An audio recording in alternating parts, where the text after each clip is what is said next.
Shalom. In this video on Misnomers in the Torah, we're going to discuss the mitzvah of living in Israel. According to almost all Rishonim, and those are our main Torah scholars that we rely on, there is a mitzvah from the Torah to live in Israel.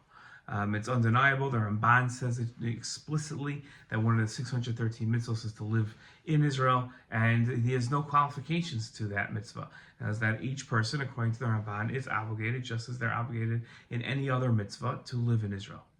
Rabbi Moshe Feinstein took a different approach to the Ramban and took a different approach really to all the Rishonim that consider it a mitzvah by saying that it's not, the mitzvah of living in Israel is different than other mitzvahs in that it's not that one is obligated to, but that if one does live in Israel, they are fulfilling a mitzvah. It's what's called a mitzvah kiyumis. It's a mitzvah that you fulfill by doing it, but that you're not obligated. Comparable to, let's say, sitting in the sukkah on the fifth day of Sukkot.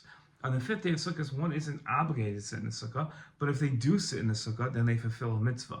That's called a mitzvah kiyumis. That's how Moshe Feinstein understood the mitzvah of living in Israel. The Rambam, and his opinion, is a source of dispute. The Rambam doesn't count the mitzvah of living in Israel as one of the 613 mitzvahs, but he does write that a person should live in Israel. My take on it is that the mitzvah of living in Israel, according to the Rambam, is not one of the 613 mitzvahs.